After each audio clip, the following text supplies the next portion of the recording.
अगर आप कहें कि गैर मुस्लिम नहीं दे सकता, तो मैं ईमानदारी से कहना चाहता हूं, हमने इसके लिए इस्लामी अकीदे का सम्मान किया है, यानी इस्लाम की धार्मिक भावना का सम्मान किया है, क्योंकि इस्लाम यह कहता है कि गैर मुसलमान की दुआ ही कबूल नहीं करते अल्लाह मियां। तो जब दुआ कबूल नहीं होती तो दान कैसे कबूल हो सकती है? किसी गैर मुस्लिम को मक्का मुनव्वर और मदीना मुनव्वर में जाने की इजाजत नहीं है। हमारे किरण रिजिजू जी गए तो एक डेफिनेट लेवल तक जा सकते हैं। तो जनाब, जब गैर मुस्लिम को इबादत की इजाजत नहीं है तो जायदाद की इजाजत कैसे हो सकती है? अन्यथा कोई मुल्ला मौलवी बता दे, और अगर आप कहेंगे तो मैं फतवा कोट कर दूंगा मौलवियों के फतवे कि गिफ्ट नहीं दे सकता कोई दूसरा गैर मुस्लिम, वरना कोई मुल्ला मौलवी बता दे कि जब दुआ कब। और एक और बात सुनिए, अभी पूरी बात सुनिए, बिल्कुल टेक्निकल बात कर रहा हूं। जो हलाल सर्टिफिकेट होता है वो कैसे होता है? अरे पूरी बात सुनो भाई, फिर जाहिल और हिंदी समझ में आ जाएगा। अरे भैया जाहिलियत सुनो, तौसीफ खान, मैं जाहिलियत की बात नहीं कर रहा हूं। हलाल सर्टिफिकेट में लिखा रहता है, हलाल का प्रोसेस ही नहीं, हलाल करने वाला भी मुसलमान होना चाहिए। अपना धर्म पढ़ बहुत काफी होगा। आप दूसरे के धर्म का ज्ञान मत दीजिए, दान करने आप दूसरे के धर्म का ज्ञान मत दीजिए। जाहिल गवार कौन बोलता है कि नॉन मुस्लिम का दुआ कबूल नहीं होता? माफ कीजिएगा, इस तरह की भाषा ना इस्तेमाल की जाए तौसीफ भाई। आप अपने अदब का प्रदर्शन करें, इस तरह की भाषा नहीं इस्तेमाल करनी चाहिए। आपका पॉइंट है, आप जरूर बोलिए, आपका चांस आएगा। लेकिन सुधांशु जी बोल रहे हैं, बात करते हैं कुछ भी मन धड़क कहानी बना करके वोट बटोरने के लिए। कौन बनाया आपको राज्यसभा का मेंबर? आपको रिजिग्नेशन देना चाहिए। कौन सा किताब बोलता है कि नॉन मुस्लिम की दुआ कबूल नहीं होती?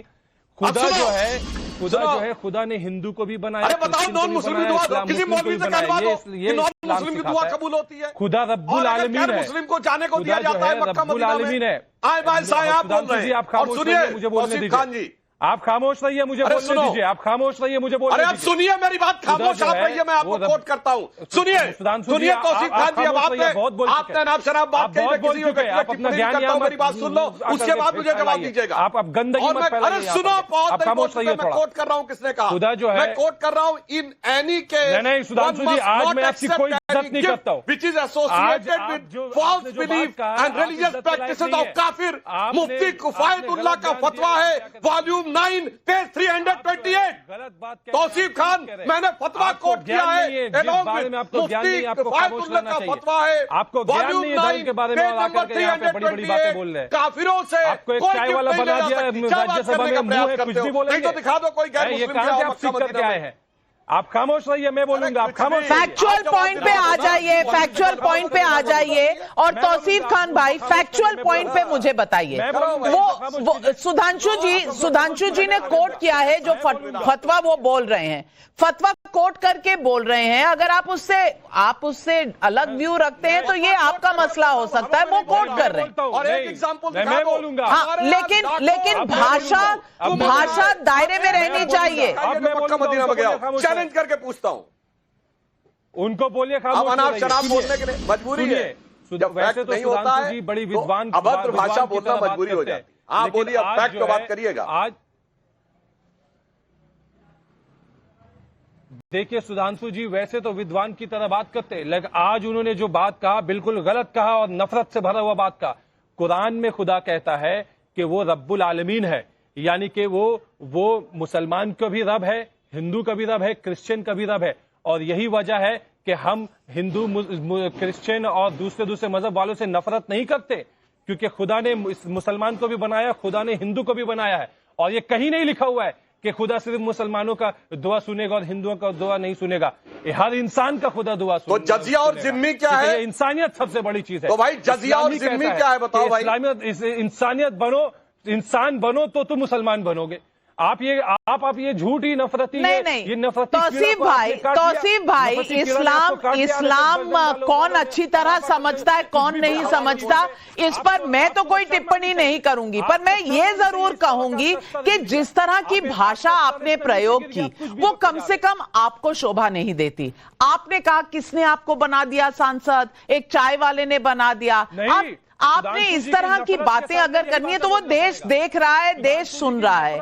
मैं बिल्कुल ये कॉन्स्टिट्यूशन के जो सेवियर्स है ना, जो संविधान बचाने निकले थे, आज इस तरह संविधान का हनन करेंगे, ये मैं एक्सपेक्ट भी नहीं कर सकती जो आज आपने किया है। लेकिन इस्लाम में जो सुधांशु भाई कह रहे हैं, एक नजरिया आपने दिया। फैज खान साहब अब आप बता दीजिए, क्या सुधांशु जी ने जो कहा उस पर, साहब अब आप बता दीजिए, क्या सुधांशु जी ने जो कहा उस पर हमें तौसीफ खान भाई का सर्टिफिकेट चाहिए? क्या वो सर्टिफिकेट देंगे जिस तरह से जैद अली का सर्टिफिकेट कुछ मुसलमानों ने ले लिया संभल में?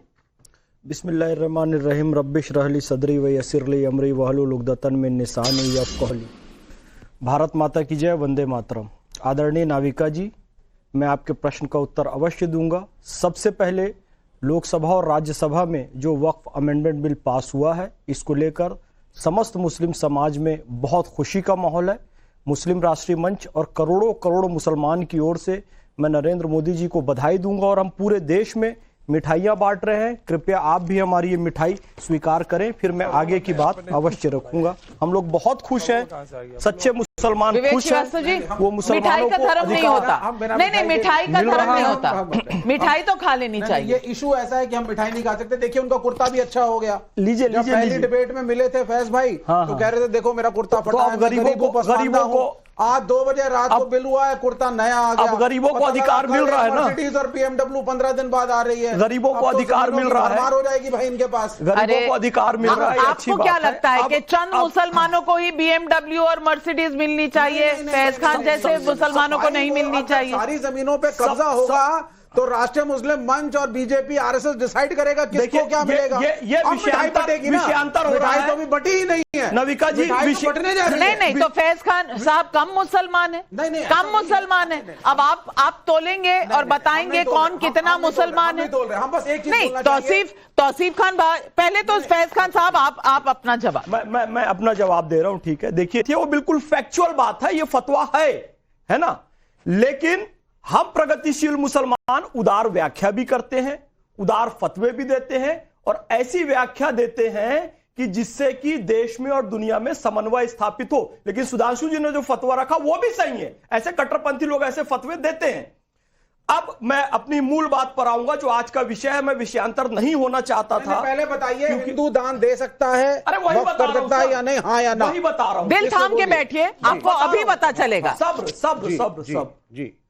अमित शाह जी ने बिल्कुल इस संविधान बात कही है, अकॉर्डिंग टू इस्लाम, ऐसे कि वक्फ में कोई गैर मुस्लिम शामिल नहीं होगा, वाकिफ में कोई गैर मुस्लिम शामिल नहीं होगा, मुतवल्ली में कोई गैर मुस्लिम शामिल नहीं होगा।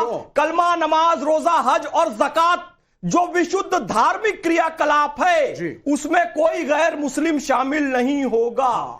किंतु वक्फ बोर्ड और वक्फ काउंसिल जो है, गरीब नवाज मुसलमान थे का विषय है सर, ख्वाजा गरीब नवाज मुसलमान थे, इसमें हजरत निजामुद्दीन औलिया गरीब दो सुन्नी भी रहेंगे, मुसलमान थे, 2 शिया भी रहेंगे, ना हवाई किले की बातें मत करिए, और 2 एक्सपर्ट नॉन मुस्लिम भी रहेंगे। यानी कि मुझे वकील की जरूरत पड़ेगी ना, तो मैं मुस्लिम वकील हो जरूरी नहीं उसके पास जाऊंगा, जो मेरे शहर का बेस्ट वकील होगा मैं उसके पास जाऊंगा। यानी कि उन्होंने कुरान का और इस्लाम का भी सम्मान किया और संविधान का भी सम्मान किया। और अब मैं बताऊं, जो ओवैसी का स्टेटमेंट था कि उत्तर प्रदेश में 1,12,000 प्रॉपर्टी मस्जिद के लिए दान दे सकता हूं या नहीं, उन्होंने कुरान शरीफ का अपमान किया। कैसे मैं बताता मत करिए। कुरान शरीफ सूरह बकरा 282 आयत में स्पष्ट लिखा है, ऐ ईमान वालों, जब किसी निश्चित अवधि के लिए आपस में ऋण का लेन देन करो तो उसे लिख लिया करो। चाहिए कि कोई दस्तावेज लेखक न्यायपूर्वक लिख दे, छोटा सा भी लेन देन लिख लिया करो। सूरह बकरा गाय का अध्याय कह रहे, लेकिन